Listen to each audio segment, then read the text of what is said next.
Thank you, Mitch. It's been a tremendous ride to get here, come back for our 4th year. I know today is you guys' 3rd straight day of coaches coming up here and talking, so you probably have heard your song and dance from a lot of different guys. The thing I think about is as I get ready for these days, I've never been in a morning session.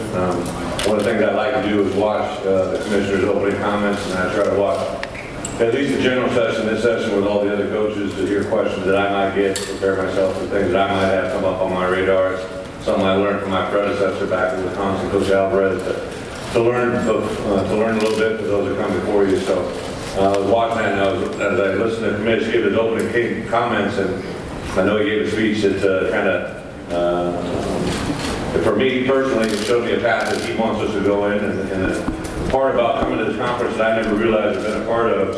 I remember my first year, we were getting ready to play a game, and I had an issue arise that I wasn't happy about, wasn't very excited about, and felt I was doing it right, and I said some things to the media that kind of drew a line between me and another SEC school.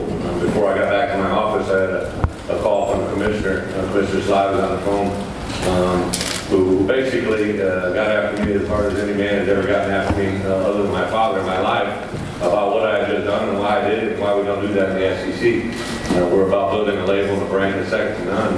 And it really opened my eyes to the extent of why I came here, why I came to the SEC. The reason I came here was a lot of different things dealing with my own university I left, but more importantly, I wanted to come to a conference that if you're able to stand at the title, if you're able to stand at the conference championship and realize that you have just won an SEC title, you really would be standing at the top of college football. I believe that before I came here. I believe it now 4 years later, more than ever. I know we talked about a little slogan, it just means more. It means more to me now as a head coach at Arkansas to see the growth that we've had over the last 4 years and reflect how it's happened, and not just in our program, but in our community, in our state, in our nation, really. I get a chance to travel this country all over the time, and when you come across an Arkansas fan, they let you know it. They let you know in a variety of different ways by yelling "Pig Suey," a whoop pig, a bump, an interference that cuts you off in traffic, whatever it is. You know who they are and why they're there and what they love. And the part that jumped out to me is how did we get to where we are going to the season? My first year we went 0-8 in the SEC. Probably the most embarrassing point in my coaching career to realize I couldn't win an SEC football game. I didn't really doubt if I could or not. I just wondered why I didn't and how it didn't happen. And then the next year to go 2-6 and realize at the end of the year that we could probably start playing with anybody in this league. And last year, to me, it's a 3-9, it's a 7-6, and 8-5. But in the inner picture, I'm trying to get that 8 wins in the right addition to make it to Atlanta. So we went 0-6, 0-8, 2-6, and then last year to go 5-3. I looked at the 3 losses and realized we lost in overtime to A&M. We lost a heartbreaker on a game-winning field goal against Mississippi State and led Alabama at half and couldn't close it out. I realized we're getting really, really close to where we want to be. And it's because of the players in our program, the coaches that we brought in, that make a huge difference. These 3 guys with me today all have unique stories, backgrounds, and all the things that you can just kind of poo-poo and put to the side. I'm going to tell you, there's a reason that we brought change. I look at Jeremy Sprinkle. When we got there, he was 6'6", 205 pounds. You turned sideways, you couldn't see him. He was skinny as skinny gets. And now he's a 6'6", 250-pound man that is ready to make his mark in tight end play in the SEC and in our team and in our conference and in this country. He could be a Mackey Award winner. He's got that much talent. Had a lot of really good tight ends. But I remember a crossroad his sophomore year when we wasn't really doing what I wanted to do in the classroom, off the field, everything from A to Z. So I did the simple thing. I called his dad and said, "Hey, can we have a meeting?" And we sat down with his dad and talked about where he could be and what he wanted to be and he wanted to do it. And from that point forward, he's been a different guy. Dietrich Wise is a beautiful 6'6", 270, 280-pound defensive end. When I got there, he had just redshirted. He was also throwing on the track team. He was also heavily involved in his fraternity. He was doing a lot of different things. And to me, he had a lot of really good things going, but he didn't have a GPA what I wanted. He didn't have all the things going in the right direction. So I just sat him down and simply, "Hey, do you want to be just involved in a lot of different things, or do you want to be great at a few things?" And we talked about taking a few things off his plate. Had conversations with his parents. We took track out of his life until we got a better GPA, and the result is he could probably be one of the most premier defensive linemen.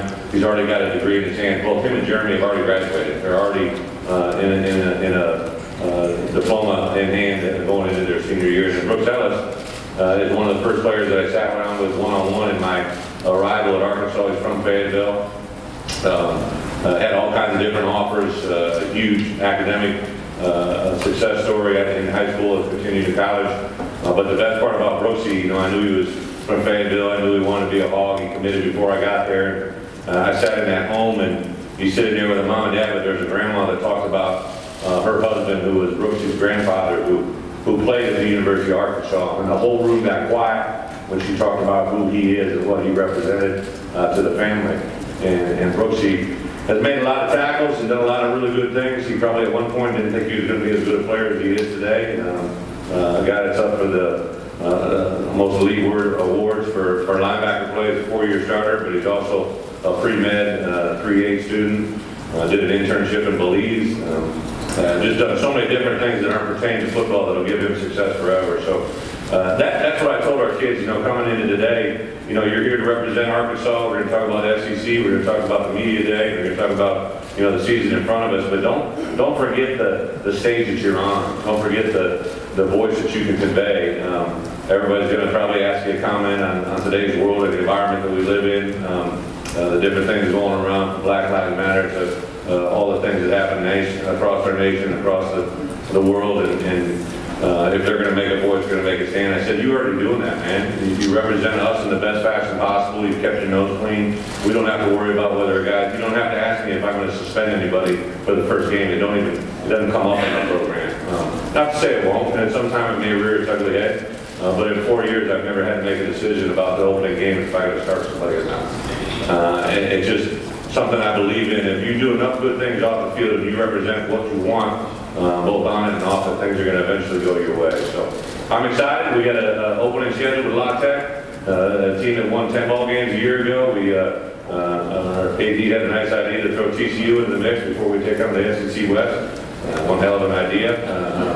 So I'm very excited about seeing Coach Patterson. I see him once a year on a Nike trip. That's good enough for me. I don't really want to play him, but that's what we're going to do. And then they got a home game coming to us next year. You may have heard we had another home and home that got canceled. We had one that was going to hopefully work out against Michigan, but the powers that be got involved there, so we're missing out on that. But I'm very excited to have that kind of caliber in the non-conference before we jump into the SEC West. Have a chance to get into to play a schedule that is pretty awesome. We're the only team that I believe that also faces both SEC East and West champions from a year ago. So it's going to be a tremendous challenge, tremendous opportunity, but one that I know our kids will be ready for. So